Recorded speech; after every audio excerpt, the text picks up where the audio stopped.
The wine glass felt cold against my fingertips as I watched him laugh. Not a casual chuckle, but the kind of theatrical laughter designed for an audience. Marcus had his arm draped across the back of the sectional sofa, surrounded by his college friends, mid-story about my latest episode. "And then she actually accused me of moving her car keys," he said, shaking his head with practiced exasperation.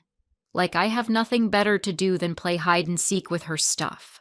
I swear, sometimes I think she needs professional help." Before we jump back in, tell us where you're tuning in from, and if this story touches you, make sure you're subscribed, because tomorrow I've saved something extra special for you. The room erupted in sympathetic groans. Tyler, his best friend since freshman year, leaned forward with genuine concern. "Man, that's rough.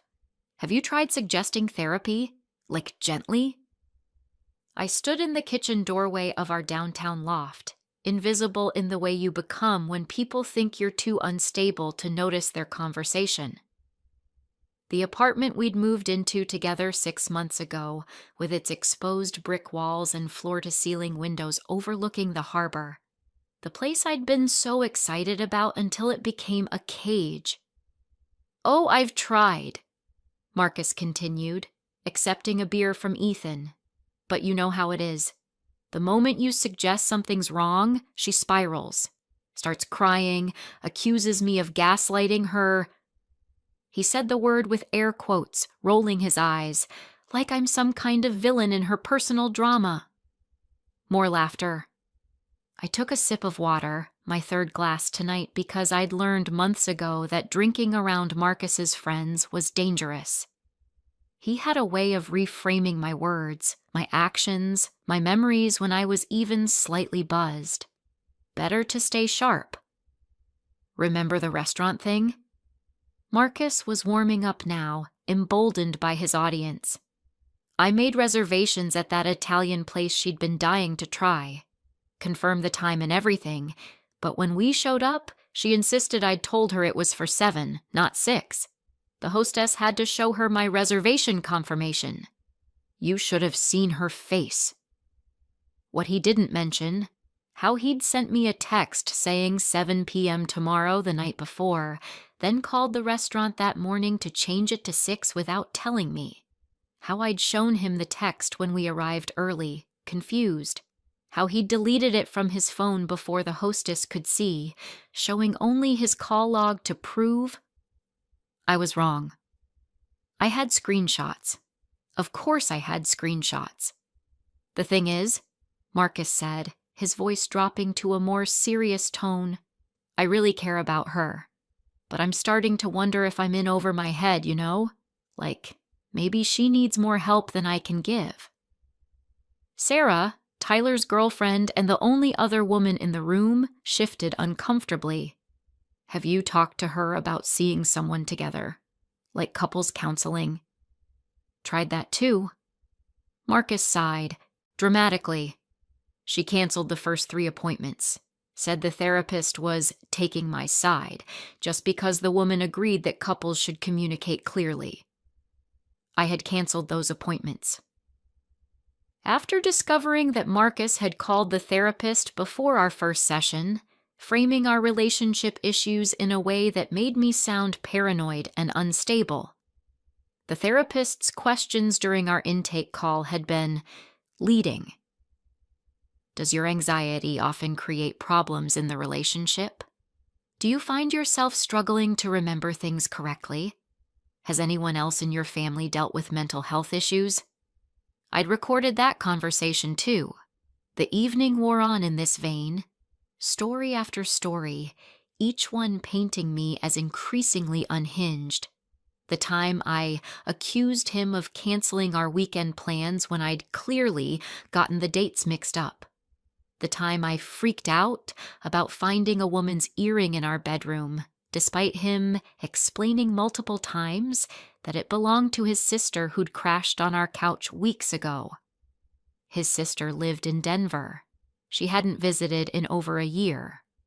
The earring had been found yesterday, and it matched an Instagram photo from 3 weeks ago of a woman named Vanessa, tagged at the cocktail bar Marcus claimed he'd never been to.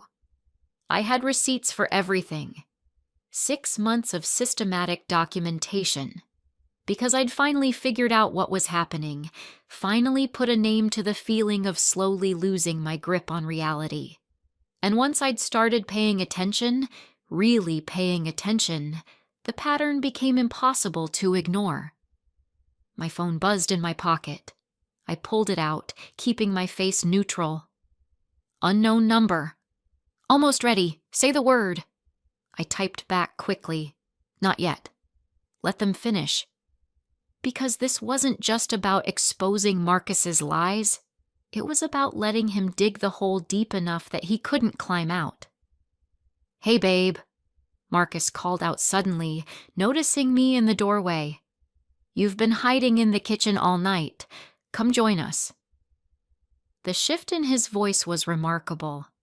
Gone was the exasperated, burdened boyfriend. Now he was all warmth and concern, patting the cushion beside him. I was just telling everyone about the couples painting class you signed us up for next week. See? He looked at his friends.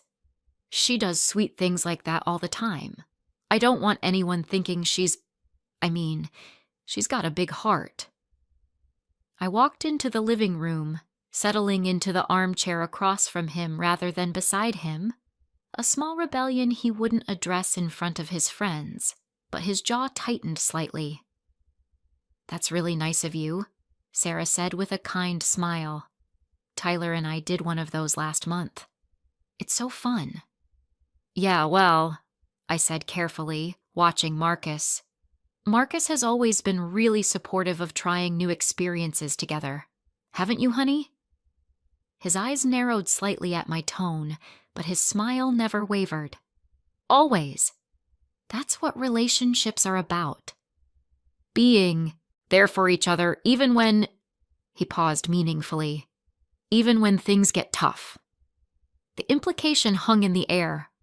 Poor Marcus, dealing with his unstable girlfriend. Poor Marcus, trying so hard to make things work. Tyler cleared his throat.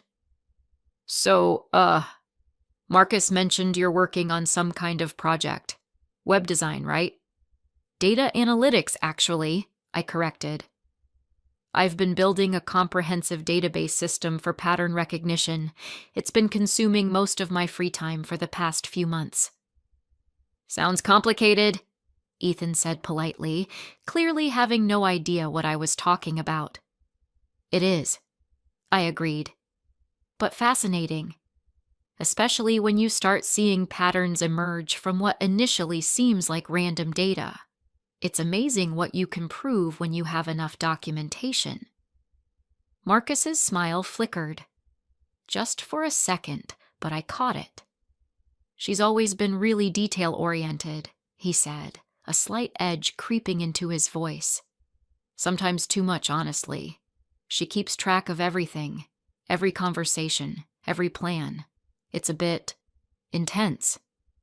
Sounds practical to me, Sarah said, frowning slightly. I wish Tyler would remember half the things I tell him. There's remembering, and then there's being obsessive about it, Marcus countered, laughing it off. Like, she has this whole system of screenshots and notes. It's like living with an FBI agent sometimes. Can't be too careful, I said lightly. Memory is such an unreliable thing.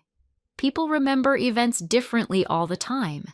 Having a record keeps everything clear. Unless you're using that record to prove the other person wrong constantly, Marcus shot back, still smiling but with steel underneath. That's not a partnership. That's keeping score. The room had gone quiet. Even his friends could sense the tension now. Well, Tyler said, standing up. We should probably head out. Early morning tomorrow and all that. As people began gathering their things, Marcus walked them to the door, back in full charm mode. Hugs all around, promises to do this again soon, assurances that everything was fine, just normal relationship stuff. Sarah lingered at the door, turning back to catch my eye. "Hey, if you ever want to grab coffee or something." "That would be nice," I said, meaning it. She had no idea what was happening, but she'd sensed something off. Good instincts. The door clicked shut. Marcus stood with his back to it for a moment before turning around. The mask dropped. "What the hell was that?" he said quietly. "What was what?" "That whole thing about documentation and pattern recognition.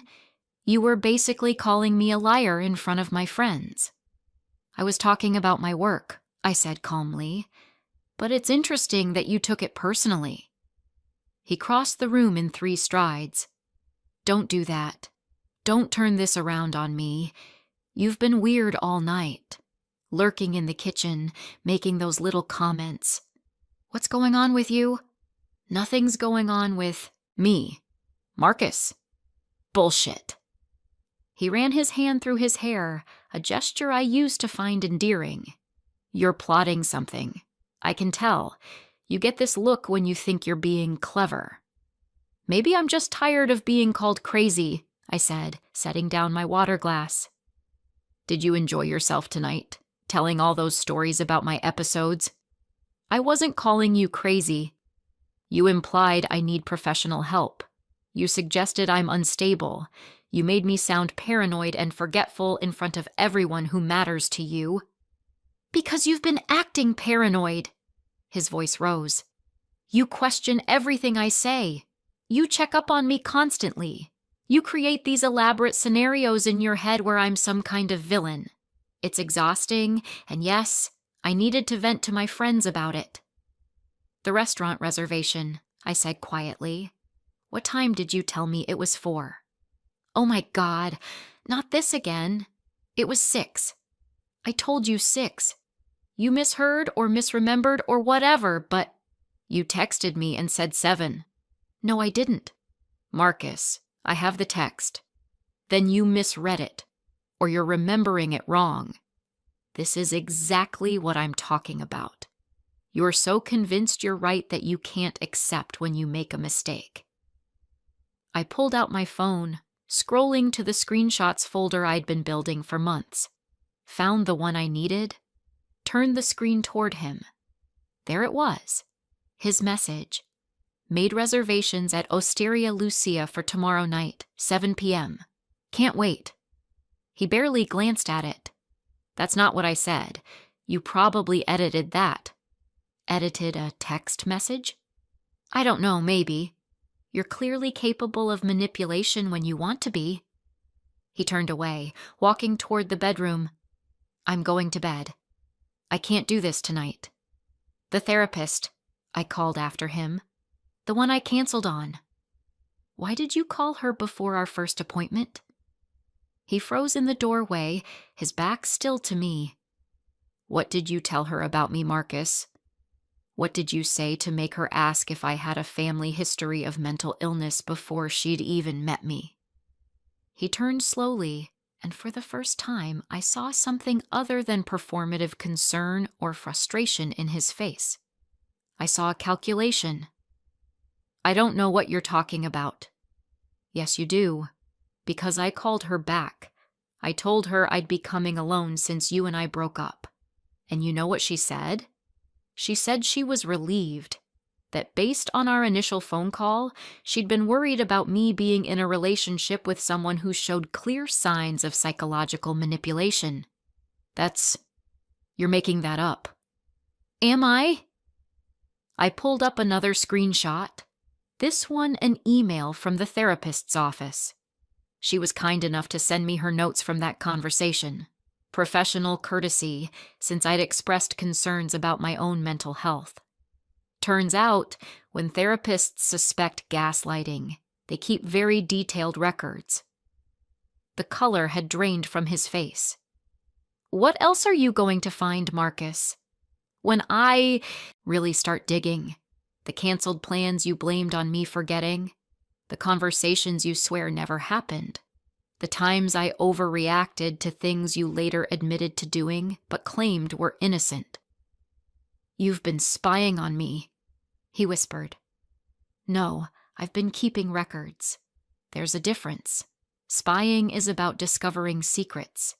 This is about documenting reality when someone keeps trying to rewrite it. He stared at me for a long moment, and I watched him cycle through strategies.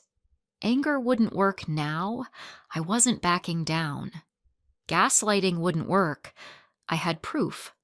That left one option. Tears. I can't believe you don't trust me, he said, his voice breaking. After everything we've built together.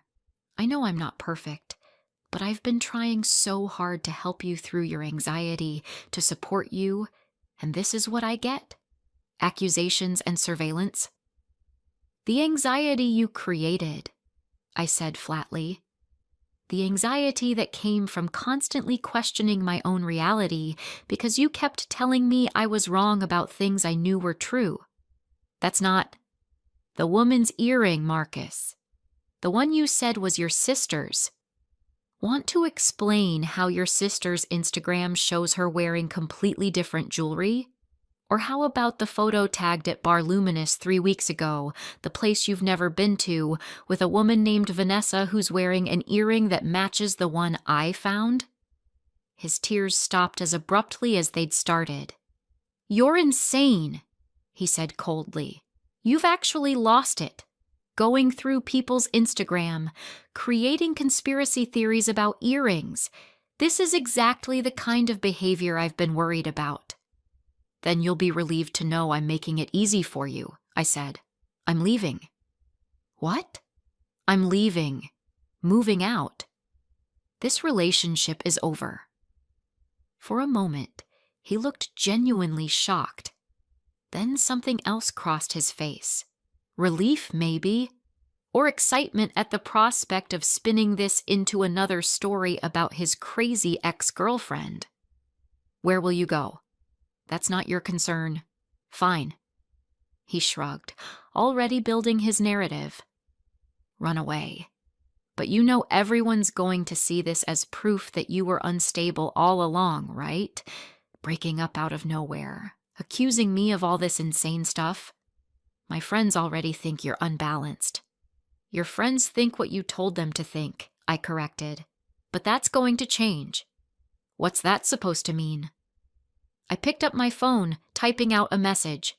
Green light. Send everything. What are you doing? Marcus stepped forward, a note of panic in his voice. My phone buzzed immediately. Then again, and again. A cascade of notifications as the files began uploading.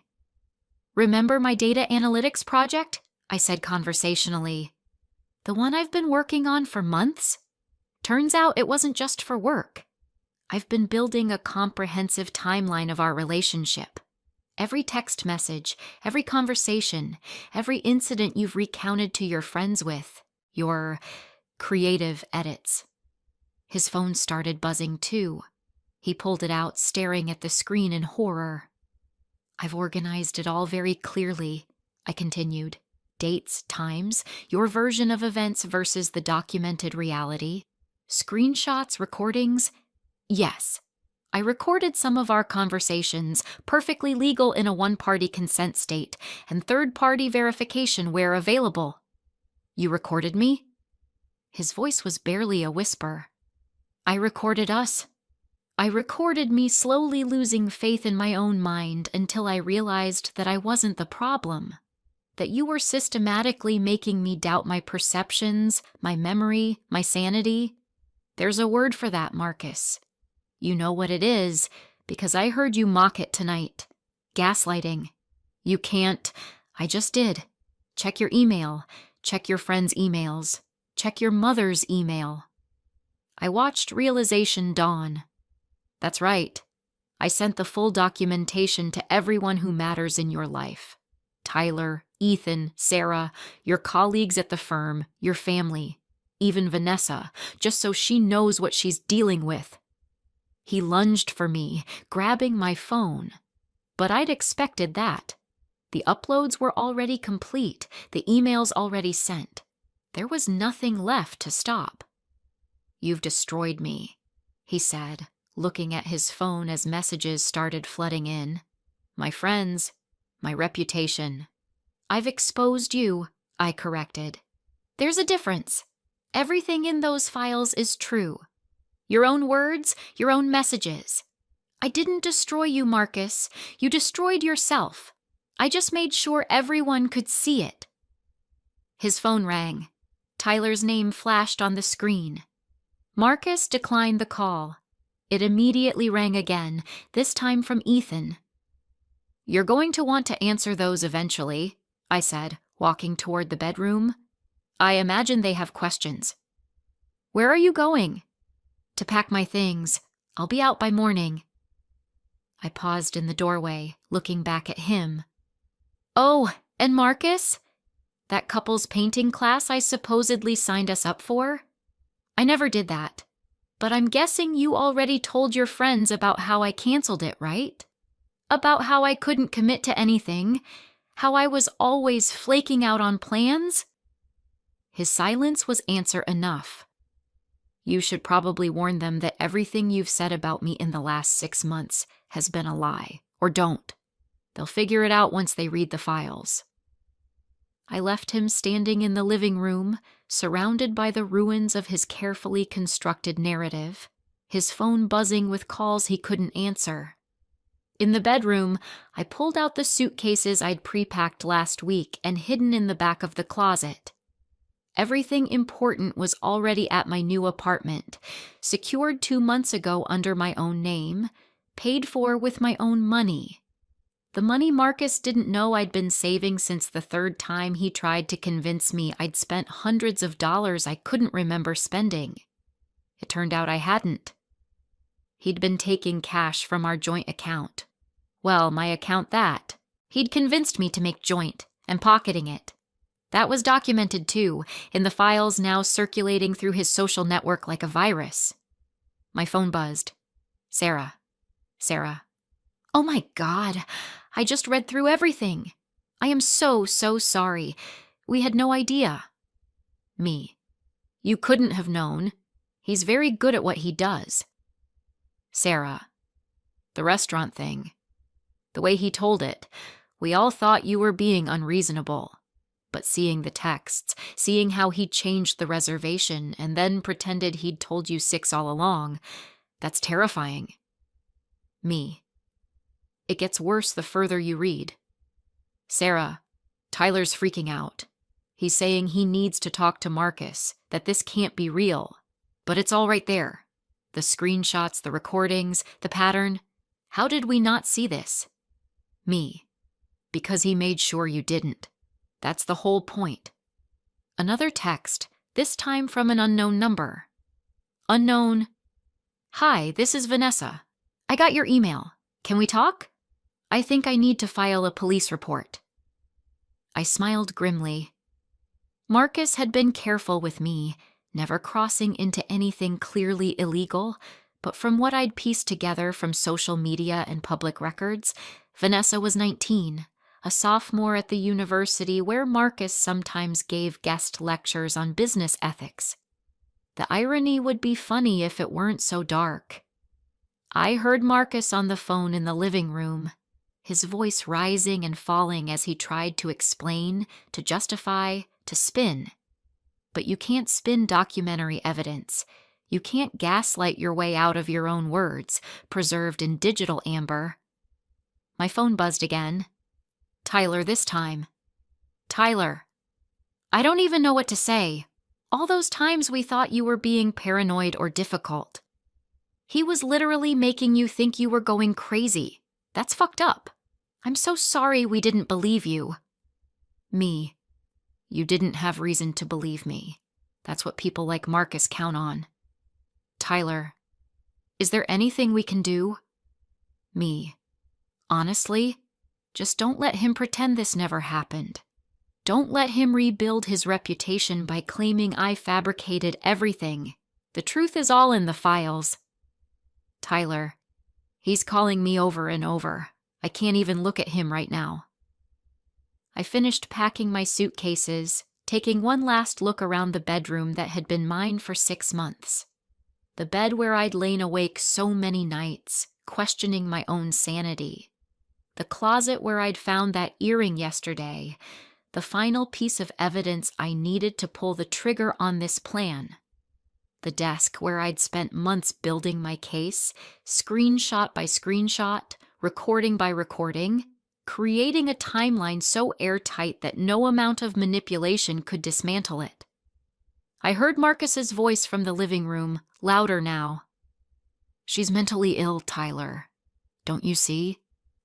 This whole thing is proof of how unstable she is. She's obsessed." Then silence. I imagine Tyler was reading him another passage from the files. Maybe the one where Marcus admitted to me, in a moment of careless honesty, that he found it funny when I got confused about plans. "You should see your face when you think you're going crazy," he'd said, laughing. "It's kind of cute." I'd recorded that. Of course I'd recorded that. I dragged my suitcases to the bedroom door. Marcus was on the phone with someone else now, probably his mother. "Mom, I need you to listen to me. Everything in those files is taken out of context." Out of context. The last refuge of the exposed liar. As if there were any context that could make his behavior acceptable. I walked past him toward the front door. He lowered his phone, watching me with something like hatred in his eyes. "You'll regret this," he said quietly. "I regret staying as long as I did," I replied. "But I don't regret exposing you. Someone had to stop you from doing this to the next person." "There is no next person. You've made sure of that, haven't you? Sent your little care package to everyone I know. Destroyed my reputation based on your twisted interpretation of normal relationship problems." "Marcus," I said, setting down my suitcase to look him in the eye. "There is nothing normal about telling someone they're crazy for remembering things that actually happened. There's nothing normal about creating situations designed to make your partner doubt their own mind, and there's definitely nothing normal about calling a therapist before a session to pre-poison them against your partner. I was trying to get you help. You were trying to control the narrative, just like you're trying to do right now, but it's too late. The truth is out there, documented and verified. You can't manipulate everyone anymore because they have evidence of who you really are." His phone buzzed again. He looked at the screen and his face went pale. "What?" I asked, curious despite myself. "My boss," he said hollowly. "He wants to see me first thing Monday morning. Someone forwarded him the files." I felt a small twinge of something, not quite guilt, but not quite satisfaction either. "If you haven't done anything wrong at work, you'll be fine." "You know that's not how it works," he said bitterly. "Once your reputation is damaged, it doesn't matter if you're innocent. People will always wonder." "Now you know how it feels," I said quietly. "To have people doubt you, to have your reality questioned, to watch them believe a version of you that isn't true." I picked up my suitcase and opened the door. "I hope you're happy," Marcus called after me. I paused in the doorway. "I'm not happy, Marcus. I'm free. There's a difference." As I walked down the hallway toward the elevator, I heard his voice one more time, desperate and cracking. "You've ruined my life." I didn't turn around, didn't respond. Just pressed the button for the elevator and waited. The truth was, I hadn't ruined his life. I'd simply shown everyone who he really was. If that ruined him, well, maybe he'd built his life on a foundation of lies. My phone buzzed as I stepped into the elevator. Sarah again. "Sarah, Tyler just got off the phone with him. Marcus is trying to claim you manipulated all the evidence, that you're some kind of genius hacker who fabricated everything." I laughed out loud, the sound echoing in the empty elevator. Me. Funny how I'm simultaneously too crazy to remember plans correctly, but also a genius hacker who can fabricate months of documented evidence. Which narrative is he going with? Sarah. I think he's still figuring that out. Tyler told him to stop calling. Said he needs time to process everything. Me. How's Tyler handling it? Sarah. Honestly, he's pretty shaken. He's known Marcus since college. This is making him question everything about their friendship. Me. I'm sorry. I know this isn't easy for him either. Sarah. Don't apologize. You did what you had to do. And honestly, I'm glad you did. What if his next girlfriend wasn't as smart as you? What if she didn't document everything? She could have ended up actually having a breakdown from his manipulation. The elevator doors opened to the parking garage.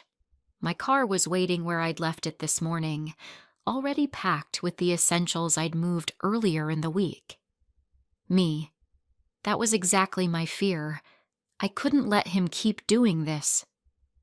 I loaded my suitcases into the trunk, taking a moment to look back at the building. 6 months of my life had happened in that loft. 6 months of slowly losing myself, of questioning everything I knew to be true, of becoming a shell of who I'd been. But I'd gotten myself back. That was worth something. As I drove away toward my new apartment, a smaller place, but mine, fully mine, with no memories of Marcus in it, my phone exploded with notifications. More people reading the files, more messages of support and apology, more questions about how they'd missed the signs. And somewhere, probably still standing in our loft, Marcus was discovering that you can't gaslight your way out of the truth when it's backed up by irrefutable evidence. The city lights blurred past my windows as I navigated toward my new neighborhood. A fresh start, a clean slate, a life where I could trust my own mind again. My phone rang. An unknown number. I almost didn't answer, but something made me. Hello? Is this Emma? A woman's voice, young and uncertain. Yes? This is Vanessa. You emailed me earlier. The files about Marcus Morrison? I pulled over into a parking lot, giving this my full attention. Yes. How are you holding up? Her voice broke. I've been telling myself I was overreacting, that I was reading too much into things, but seeing it all laid out like that, seeing that he does this to everyone, I wasn't crazy. No, I said firmly. You weren't. You were being manipulated. The thing is, she continued, there are other girls at the university. I've heard stories, but I thought they were exaggerating. Now I'm wondering. What are you wondering? If someone should tell them, if they should see these files too. Because if he did this to you and to me, he's probably still doing it to someone else. I thought about it for a moment, about how far this could spread, how many lives could be affected, about the line between justice and vendetta. That's your choice, I said finally. But if you do share it, make sure you're ready for the fallout. Marcus will fight back. He'll try to discredit you, to make you seem vindictive or obsessed. You need to be prepared for that. Were you prepared? I had 6 months to prepare, I admitted. 6 months of documentation, of building an airtight case, of making sure every piece of evidence was verifiable. That's the only reason this worked. Will you help me? She asked suddenly. If I want to expose him at the university, I have messages too, but they're not as organized as yours. And I'm scared I'll mess it up, that he'll find a way to twist it. I should have said no. I should have told her I'd done my part, exposed my truth, and now it was time to move on with my life. That's what a reasonable person would do. But I remembered what it felt like to question my own sanity, to lie awake at night wondering if I was the problem, if everyone else was right and I was just too damaged to see it. Send me what you have, I heard myself say. Let's see what we're working with. As I hung up and pulled back onto the road, I realized something. This wasn't just about Marcus anymore. This was about every person who'd ever been gaslit, manipulated, made to doubt their own reality by someone who claimed to love them. One documented case might be dismissed, but a pattern? Multiple victims with corroborating evidence? That was harder to ignore. My new apartment was small but comfortable, decorated in a style Marcus had always called boring, but that I found calming. No more industrial chic, no more exposed brick, no more of his aesthetic dominating my space. As I unpacked my suitcases, my phone continued to buzz with updates. Marcus's friends were in full debate mode in their group chat, which someone had kindly added me to. Half of them still defending him, claiming there must be another explanation. The other half had gone silent, presumably reading through the extensive documentation I'd provided. Tyler had shared a particularly damning recording I'd included, the one where Marcus and Ethan had joked about how easy it was to make me second-guess myself. She actually apologized to me for being right. Marcus had laughed. Can you believe that? I told her the restaurant reservations were at 6. She showed up at 7 like I'd actually told her, and by the end of the night she was apologizing for not checking her phone more carefully. The chat had gone very quiet after that. I arranged my books on the shelf, finding comfort in the familiar spines. My favorite novels, the ones Marcus had called pretentious when I'd wanted to discuss them. The self-help books about gaslighting and psychological manipulation that I'd bought in secret, reading them on my phone so he wouldn't see. The apartment felt like a sanctuary, like a place where my thoughts were my own again, where I didn't have to constantly defend my version of reality. Around midnight, there was a knock on my door. I checked the peephole and saw Sarah standing in the hallway, holding a bottle of wine and looking apologetic. I opened the door. I know it's late, she said, but Tyler and I have been talking for hours and I needed to check that you're okay. We should have seen it. We should have known something was wrong. Come in, I said, stepping aside. She entered, looking around the apartment with approval. This is nice. Feels like you. That was the idea. We sat on my couch, a comfortable, overstuffed thing Marcus would have hated, and she poured us each a glass of wine. Tyler is devastated, she said. He keeps going through old conversations, old hangouts, trying to figure out when Marcus became this person. Or if he was always like this and Tyler just didn't see it. He was probably always like this, I said quietly. People don't suddenly develop that level of manipulation.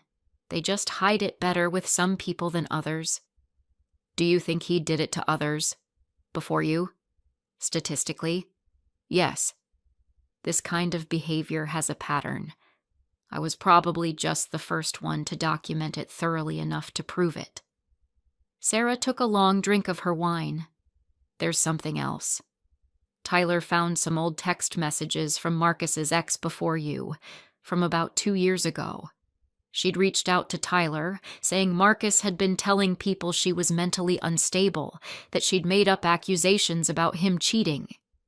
Tyler had believed Marcus at the time, but now he's wondering if Marcus was lying then too, I finished.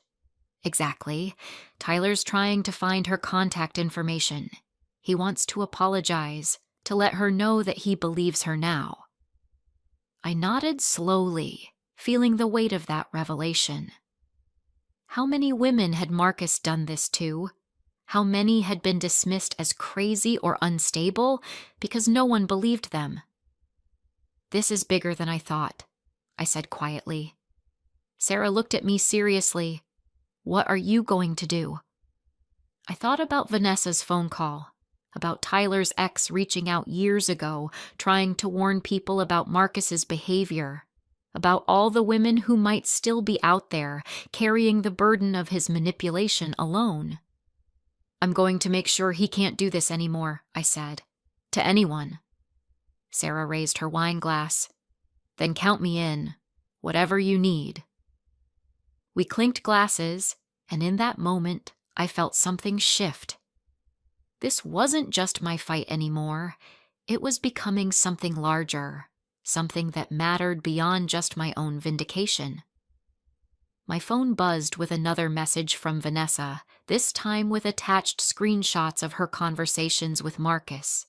I scrolled through them, feeling a familiar chill as I recognized his patterns. The same tactics he'd used on me, deployed with the same casual cruelty. "He's not going to stop," I said, showing Sarah the messages. "Look at the dates. He was texting her while we were still together, while he was calling me crazy for suspecting something was wrong." Sarah's face hardened as she read through the messages. "This needs to go to the university. Like, officially. That's what Vanessa wants. But she's scared. She's 19, he's a respected guest lecturer, and she's worried no one will believe her." "But they'll believe documentation," Sarah said, echoing my own thoughts. "Especially if there's a pattern across multiple victims." I pulled up the folder on my laptop, the one I'd been building for 6 months. It was time to expand it. "We need to find the others," I said. "Everyone he's done this to. Get their stories, their evidence. Build a case so comprehensive that there's no way he can talk his way out of it." "How do we find them?" I thought about Tyler's ex, about Vanessa's mention of other girls at the university, about the whisper network that probably existed but had never been formalized. "Social media," I said. "We start with people who've interacted with him online. Look for patterns. Women who commented on his posts and then suddenly stopped. Friends who dropped out of his social circle. We create a timeline of his relationships and start reaching out." "That's going to take time," Sarah said. "Good thing I'm newly single with a lot of free time," I replied with a grim smile. We spent the next hour mapping out a strategy. Sarah would talk to Tyler about getting contact information for the ex-girlfriend. I would reach out to Vanessa and start organizing her evidence. We'd create a secure way for potential victims to share their stories anonymously, building a database that could withstand legal scrutiny. "This feels bigger than revenge," Sarah said as she was leaving, around 2 a.m.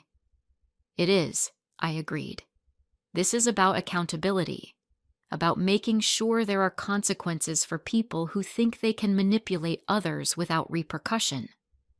After she left, I sat at my new desk in my new apartment, surrounded by the evidence of Marcus's systematic cruelty, and felt a strange sense of purpose settle over me. I'd started this journey trying to prove I wasn't crazy. Now I was fighting to make sure no one else would ever have to question their sanity the way I had. My phone buzzed one more time. "Marcus. Marcus. We need to talk. This has gone too far. Please let me explain." I stared at the message for a long moment, thinking about how many times he'd said those words before. How many times I'd given him the benefit of the doubt, let him explain his way out of accountability. Not anymore. I blocked his number and turned back to my laptop, where Vanessa's messages were waiting, where the truth was waiting, where justice, finally, was within reach. The morning after exposing Marcus, I woke up to 247 unread messages. My phone had been buzzing continuously since 3 a.m., a steady stream of people reaching out with stories, apologies, and in some cases, their own evidence of Marcus's manipulation. I made coffee in my new kitchen, savoring the silence that came with living alone. No more walking on eggshells, no more second-guessing every word. Just peace. My laptop was already open on the counter, displaying the spreadsheet I'd created overnight. A comprehensive database of Marcus's patterns, organized by victim, date, and method of manipulation. What had started as my personal documentation was evolving into something much larger. Vanessa had sent over her files around 4 a.m., hundreds of text messages showing Marcus's systematic grooming. He'd started by offering to mentor her in business ethics, then gradually isolated her from her friends, convinced her she was too sensitive when she questioned his boundary violations, and finally made her believe she was lucky he paid attention to her at all. The pattern was identical to what he'd done to me, just deployed on a younger, more vulnerable target. My phone rang. "Sarah." "Tyler found his ex," she said without preamble. "Her name is Rebecca. She wants to talk to you." "When?" "Today, if you're free. She's been waiting 2 years for someone to believe her." An hour later, I was sitting in a coffee shop across from a woman who looked like she'd been carrying a weight for far too long. Rebecca was 31, a marketing executive with intelligent eyes that held a mixture of wariness and hope. "Thank you for meeting me," she said quietly. "I wasn't sure I wanted to dredge all this up again, but then Tyler sent me your files and I realized he's still doing it. He never stopped." "Tell me what happened," I said, pulling out my recorder. "If you're comfortable." Rebecca took a deep breath. "We dated for 8 months, about 2 years ago.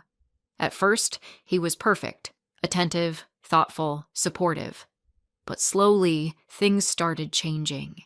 He'd make plans and then swear he never did. He'd move my things and act confused when I couldn't find them. He convinced me I was having memory problems, that I should see a neurologist." "Did you?" I asked, though I already suspected the answer. "Yes. I spent 3 months and thousands of dollars on medical tests because I genuinely thought something was wrong with my brain." Her voice cracked. "The doctors found nothing. Marcus suggested maybe it was psychological, that I should consider medication for anxiety." I felt a familiar rage building in my chest. "What made you finally leave?" "My sister visited from out of town. She stayed with us for a week and witnessed everything. The way he'd contradict me, gaslight me, make me doubt things she'd personally seen happen. She recorded one of our arguments without telling me. When she played it back later, showing me how Marcus had literally said the opposite of what he claimed to have said, I finally believed what was happening." "Do you still have that recording?" Rebecca pulled out her phone. "I've kept everything. I tried to warn Tyler and his friends back then, but Marcus had already told them I was unstable, that I was making things up because I couldn't handle the breakup. They believed him. So I stopped trying and just moved on with my life. Or tried to." She pushed her phone across the table. I listened to the recording, hearing Marcus's voice employing the exact same tactics he'd used on me. The calm, reasonable tone while saying things that were demonstrably false. The subtle implications that Rebecca was irrational. The performance of patience wearing thin. "Can I add this to the evidence file?" I asked. "Please. If it helps stop him from doing this to someone else, use whatever you need." Over the next week, 3 more women came forward. Each had a similar story. Each had evidence, and each had been dismissed or discredited when they tried to speak up. Marcus had been refining his technique for at least 5 years, possibly longer. I spent my evenings organizing everything into a master document, a comprehensive timeline of Marcus's pattern of abuse spanning multiple relationships. The evidence was overwhelming. Hundreds of text messages, dozens of recordings, financial records showing his theft, testimonies from witnesses, and even the therapist's notes from our aborted couples counseling. Sarah helped me cross-reference everything, ensuring dates aligned and patterns were clear. Tyler, still processing his complicity in enabling Marcus, threw himself into helping as well, tracking down mutual friends who might have information. "He's been posting on social media," Tyler told me during one of our work sessions, claiming he's the victim of a smear campaign by a vindictive ex. I pulled up Marcus's Instagram. Sure enough, there was a carefully crafted post about false accusations and trial by social media, and how some people can't accept responsibility for their own issues. The comments were mixed. Some people defending him, others questioning his narrative, and a few brave souls sharing links to the evidence files with a simple, "Read this first." "He's trying to get ahead of it," I observed. "Control the narrative before it controls him." "It's not working," Sarah said, scrolling through her phone. "The files have been shared over 2,000 times now. Too many people have seen the evidence." My inbox pinged with a new message from an address I didn't recognize. The subject line read, "University Investigation." I opened it, my heart rate increasing. "Dear Ms. Emma Torres, I am the Title IX coordinator at Metropolitan University. We have received multiple complaints regarding Marcus Morrison's conduct with students. Your documentation has been forwarded to our office. We would like to speak with you and any other affected parties as part of our formal investigation. Please contact me at your earliest convenience." I showed the email to Sarah and Tyler. "It's happening. The university is investigating. Vanessa filed a formal complaint this morning," Sarah said. "She said your files gave her the courage to come forward officially." Over the next 2 weeks, I watched Marcus's carefully constructed life systematically dismantle itself. The university suspended his guest lecturer privileges pending investigation.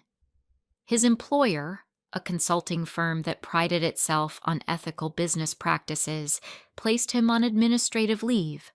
Several of his professional contacts publicly distanced themselves, but Marcus wasn't going down quietly. He hired a lawyer and sent cease and desist letters to everyone who had shared the evidence files, claiming defamation and harassment. His attorney argued that the recordings were obtained illegally. They weren't, and that the documents had been selectively edited to present him in a false light. They hadn't been.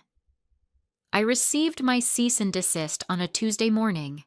I read it carefully, then forwarded it to the lawyer I'd retained, a woman who specialized in cases involving domestic psychological abuse. "This is actually good news," my attorney, Caroline Chen, told me over the phone. "It means we've gotten under his skin, and his claims are baseless. Everything you've shared is verifiable fact, which is an absolute defense against defamation." "What happens now?" "Now? We let him sue if he wants to. Discovery in a defamation case means he'd have to provide evidence that your claims are false, which he can't do because they're not. Most likely, this is just an intimidation tactic. He's hoping you'll back down." "I'm not backing down." "Good. Because I've been contacted by 3 other attorneys representing his other victims. If he does file suit, we can consolidate everything and counter-sue for intentional infliction of emotional distress, fraud, and theft. The evidence you've compiled would be very useful in multiple legal proceedings." That evening, I received a call from Detective Ramirez of the local police department. "Ms. Torres, I understand you have documentation of financial irregularities in your joint account with Marcus Morrison." "Yes, I do." "Can you send that over? We're investigating potential charges of theft by deception." I sent the files immediately. Months of statements showing Marcus's systematic siphoning of money from our account, always in amounts just small enough not to trigger immediate suspicion, but adding up to over $15,000. The detective called back within an hour. "This is solid evidence. We'll be filing charges by the end of the week." Marcus's social media presence became increasingly erratic. Long posts about betrayal and false accusations, followed by deletions, followed by more posts claiming he was seeking therapy to deal with his toxic relationship patterns. "He's trying the redemption arc," Tyler observed, scrolling through Marcus's latest post, the "I'm getting help and growing as a person" angle. While simultaneously claiming he did nothing wrong, Sarah added. "He can't even keep his narrative straight anymore." The university investigation concluded after 3 weeks. I received the findings via email from the Title IX coordinator. Following a thorough investigation, Metropolitan University has determined that Marcus Morrison engaged in inappropriate conduct with multiple students, creating a hostile educational environment and abusing his position of authority. Mr. Morrison is permanently banned from campus and will not be permitted to hold any teaching or guest lecturer positions at this institution. We are also reporting our findings to the State Board of Ethics for review of Mr. Morrison's professional licenses and credentials. Vanessa called me that afternoon, crying with relief. It's over. He can't hurt anyone else at the university, and they're offering support services to any students who had interactions with him. "How are you doing?" I asked. "Better. I talked to a therapist yesterday, a real one, not someone Marcus pre-poisoned. She helped me understand that none of this was my fault, that I wasn't crazy or too sensitive or any of the things he said." "You never were." "I know that now. Thank you for showing me the truth." The following week, Marcus's employer terminated his position due to conduct inconsistent with company values. His LinkedIn profile, once carefully curated to showcase his professional achievements, was deactivated. His social media accounts went dark. Tyler heard through mutual acquaintances that Marcus had moved back in with his mother in Arizona, claiming he needed to escape the toxic environment of our city. "Running away," Tyler said with disgust, "instead of taking accountability." "Some people never do," I replied, "but at least he can't hurt anyone else here." My phone buzzed with a message from Rebecca. "My therapist says I finally have closure. The validation from the investigation, from people believing us, it's helping me heal. Thank you." More messages followed from the other women, each expressing similar gratitude, similar relief, similar healing. We'd formed an unexpected support network, bonded by our shared experience and collective action. Sarah organized a dinner for all of us, 6 women whose lives had intersected with Marcus's manipulation. We met at a restaurant downtown, and as I looked around the table at these intelligent, accomplished, resilient women, I felt something shift inside me. "He tried to make each of us believe we were alone," I said, raising my glass, "that we were the problem, but we weren't. And now everyone knows it." "To documentation," Vanessa said with a slight smile. "To truth," Rebecca added. We clinked glasses, and in that moment, I realized something important. This had never really been about revenge. It had been about reclaiming reality, about refusing to let someone rewrite history, about ensuring that truth, documented, verifiable truth, prevailed over manipulation. 3 months after I'd exposed Marcus, I received an email from a women's advocacy organization.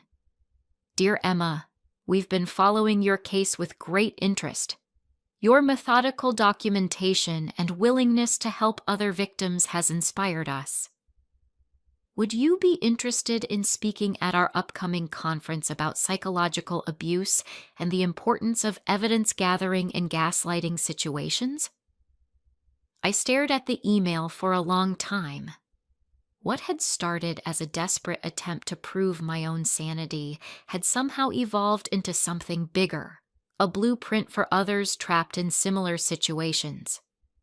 I accepted the invitation. Standing on that conference stage 6 weeks later, looking out at an audience of survivors and advocates, I told my story. Not as a victim, but as someone who had fought back with the only weapons that mattered: truth and documentation. Gaslighting works because it isolates you, I said. It makes you doubt your own perceptions, your own memories, your own sanity. But here's what abusers don't count on. Evidence doesn't forget. Screenshots don't doubt themselves. Recordings don't have false memories. After my presentation, dozens of people approached me with their own stories. Some were still trapped, seeking advice on how to document their situations. Others had escaped, but were struggling with the aftermath, wondering if they'd ever trust themselves again. I talked with each one, sharing resources and strategies, watching something shift in their expressions as they realized they weren't alone, weren't crazy, weren't the problem. One woman, probably in her 50s, gripped my hand tightly. "My husband has been doing this for 20 years. I thought I was losing my mind. But after hearing you speak, I'm going to start documenting. Today. Be careful," I cautioned. "Keep your evidence secure. Have an exit plan." "I will. But for the first time in years, I feel hope." That night, back in my apartment, I reflected on everything that had happened since that evening with Marcus and his friends. The exposure, the investigation, the legal proceedings, the healing. My phone buzzed. Tyler. Saw your conference presentation online? You were amazing. Marcus saw it too. He called me for the first time in months, absolutely losing it." Me. "What did he say?" Tyler. "That you're still obsessed with destroying him, that you need to move on. I told him that speaking about abuse isn't obsession, it's advocacy. Then I hung up. We're not friends anymore." Me. "I'm sorry you lost that friendship." Tyler. "I'm not. I'm sorry I enabled him for so long, but that's something I'm working on with my therapist." I smiled at my phone. Even the collateral damage of Marcus's exposure was leading to growth and healing. Sarah texted next. "The advocacy organization wants to know if you'd be interested in developing a toolkit for documenting psychological abuse. They'll pay you as a consultant." I thought about the spreadsheets I'd created, the systems I'd developed, the careful methodology that had made my evidence irrefutable. Maybe sharing that could help others build their own cases. Me. Tell them yes. Over the next several months, I threw myself into the project. The toolkit included templates for documentation, advice on secure storage, information about legal rights, and resources for safety planning. It also featured testimonials from other survivors, including Rebecca and Vanessa, showing that recovery and justice were possible. The toolkit was downloaded over 50,000 times in the first month. Messages poured in from people using it to document their own situations, to escape their own manipulators, to reclaim their own realities. Each message reminded me why I'd done this, why it had mattered to fight back instead of just quietly leaving. One evening, almost a year after I'd exposed Marcus, I was featured in a documentary about psychological abuse. The filmmaker had spent months interviewing me, the other women, experts in domestic violence, and even some of Marcus's former friends who had been willing to discuss how they'd been manipulated into enabling his behavior. Marcus had declined to participate, sending a statement through his lawyer claiming the entire documentary was a continuation of a harassment campaign. The documentary aired on a major streaming platform. Within days, it had been viewed millions of times. The evidence I'd compiled, the screenshots, the recordings, the timeline, was featured prominently, showing viewers exactly how gaslighting worked in real time. The response was overwhelming. Survivors sharing their own stories, experts analyzing the patterns, advocates calling for better recognition of psychological abuse in legal systems. And Marcus?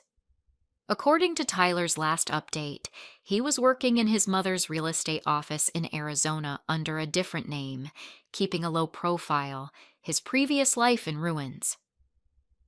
"Do you ever feel guilty?" Sarah asked me one evening over dinner. "About how thoroughly his life fell apart?" I considered the question carefully. I feel guilty that others were hurt because I took time to build my case instead of exposing him immediately. I feel guilty that women before me weren't believed, but guilty about Marcus facing consequences for his own actions? No, never. "Good," she said firmly. "You didn't ruin his life. He did that himself. You just made sure everyone could see it." 2 years after everything began, I was offered a position at a nonprofit organization focused on supporting victims of psychological abuse. My job title was Director of Documentation and Evidence Resources. On my first day, I walked into my new office and saw a framed photo on the desk, a gift from the organization's founder. It was a screenshot of one of my early text messages to Marcus, the one where he'd told me the restaurant reservation was at 7 p.m. Underneath, a quote was printed. "The truth, documented, is more powerful than any lie." I thought about that evening 2 years ago, standing in the kitchen doorway while Marcus mocked me to his friends. How invisible I'd felt. How small. How crazy. I thought about the woman I'd been then, doubting everything, questioning my own mind, slowly disappearing under the weight of Marcus's manipulation. And I thought about the woman I'd become, strong, certain, using my experience to help others find their own strength and certainty. My phone buzzed. A message from a woman I'd never met. "I just used your toolkit to document 6 months of gaslighting. I left him yesterday. For the first time in years, I trust my own mind again. Thank you for showing me that was possible." I smiled, setting down my phone and turning to my computer. There was work to do, other victims to help, other stories to validate, other truths to document. Marcus had tried to make me doubt my reality. Instead, he'd taught me the power of preserving it. And that power was now helping hundreds, thousands, maybe more to do the same. I opened my laptop to a blank document and started typing a new section for the toolkit. Advanced documentation strategies for long-term patterns of abuse. The cursor blinked on the screen, waiting. I began to write. Because this was my truth now. I was no longer the woman Marcus had tried to convince was crazy. I was the woman who had proven she wasn't, and in doing so, had helped others prove the same. That evening, I attended a support group for survivors of psychological abuse. As I shared my story with the circle of faces, some new, some familiar, I saw the moment of recognition in their eyes. That moment when they realized they weren't alone, weren't broken, weren't the problem. "The hardest part," I said, "is trusting yourself again." Marcus spent months making me doubt my own perceptions. Even after I had all the evidence, even after I knew intellectually that I was right, there was still this voice asking, "What if you're wrong?" Heads nodded around the circle. But here's what I learned. That voice was his, not mine. And the more I listened to my actual voice, the one backed by evidence, by truth, by reality, the quieter his voice became. Until one day, it was gone completely. After the meeting, a young man approached me hesitantly. "I'm dealing with something similar. My partner convinced me I was paranoid for months, but after hearing you speak, I started screenshotting our conversations, and I'm seeing the patterns now, the contradictions, the manipulation." "Good," I said. Keep documenting. Keep the evidence secure. And when you're ready to leave, you'll have proof that you're not imagining things. That's what I needed to hear. Thank you. As I drove home that night, past the loft where I used to live with Marcus, I felt nothing but relief. No anger, no longing, no regret. Just the calm satisfaction of knowing I'd taken back my power and used it for something meaningful. My phone rang as I pulled into my apartment complex. Unknown number. I almost didn't answer, but something made me pick up. Hello? Emma? A man's voice, unfamiliar. This is David Chen. I'm a prosecutor with the district attorney's office. I'm calling about your documentation of Marcus Morrison's financial theft. Would you be willing to testify? I pulled into my parking spot, putting the car in park. Absolutely. Good. We're building a case against him for theft by deception and fraud. Your records, combined with evidence from his other victims, should be sufficient for prosecution. This could result in significant penalties, including restitution and potential jail time. After I hung up, I sat in my car for a moment, processing. This wasn't just about social consequences anymore. This was actual legal accountability. I thought about Marcus, probably thinking he'd escaped to Arizona and left it all behind. But actions had consequences. Truth had consequences. And justice, though sometimes slow, was thorough. 3 months later, I stood in a courtroom and testified about the systematic way Marcus had stolen money from our joint account. The jury heard recordings of him denying it, saw bank statements proving it happened, and watched his lawyer try desperately to explain why his client had taken over $15,000 without permission. The verdict came back in less than 2 hours, guilty on all counts. Marcus was sentenced to 18 months in prison, 5 years probation, and ordered to pay full restitution to all victims, not just for the financial theft, but for damages related to the emotional manipulation. As I left the courtroom, Rebecca was waiting outside. She'd testified, too, about Marcus's theft from her during their relationship. It's really over now, she said. It is. We walked out of the courthouse together into bright sunshine. Somewhere behind us, Marcus was being processed into the system, finally facing real consequences for years of manipulation and abuse. But I wasn't thinking about him anymore. I was thinking about the message I'd received that morning from a woman in Seattle, thanking me for the toolkit that had helped her escape her abusive partner, about the keynote speech I was preparing for next month's conference on psychological abuse, about the new chapter I was writing for an updated version of the documentation guide. Marcus had tried to make me small. Instead, he'd made me powerful. Not through revenge, through truth. And that truth was now helping others find their own power, their own voices, their own freedom. As Rebecca and I parted ways on the courthouse steps, she turned back to me one last time. You know what the best part is? He has to live with knowing that we won, that we survived him, that we're thriving without him, and that he's exactly where he put himself, I added. She smiled. Exactly. I walked to my car, pulled out my phone, and opened a message from the advocacy organization. They wanted me to consult on a new app for documenting abuse, secure, encrypted, accessible. I typed back, let's do it. Because this was my life now, not defined by Marcus's manipulation, but by my response to it. Not about revenge, but about prevention.